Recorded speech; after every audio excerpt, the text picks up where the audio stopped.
My name is Molly Hughes. I'm an engineer from Lancaster. And I just want to say thank you for all you've done for free speech. And I realize that's saying almost nothing at all in proportion to what it's meant to all of us.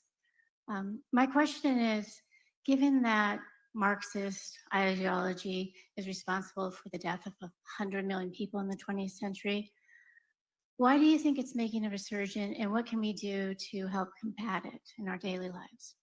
I mean, I agree with you. It's kind of blowing my mind that, like, I thought that was a dead philosophy, but it's alive and well in a lot of our educational institutions. You know, I think part of it is that you've got a lot of colleges with these giant endowments that insulate them from reality. So you can sort of have this fake communist utopia at a university because they don't have any feedback loop to reality because they got these giant endowments and a ton of government funding too.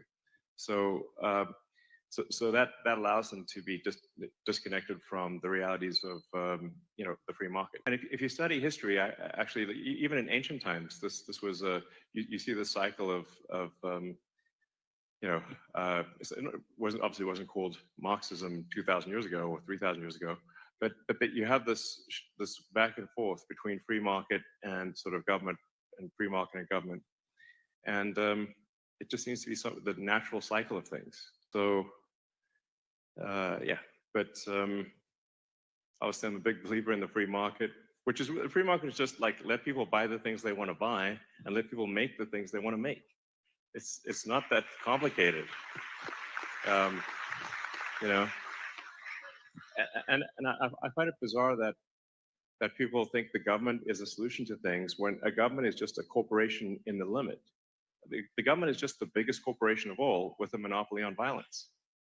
And so if you're against corporations, you should be definitely against giving it to a monopolistic corporation that has control over violence.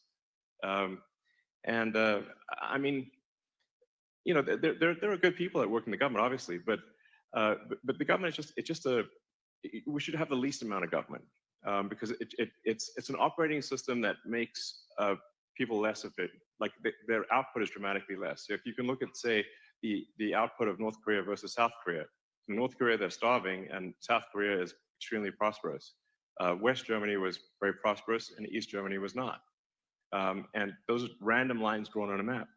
So you know, it should be, I don't know, like I said, super obvious what the right path is.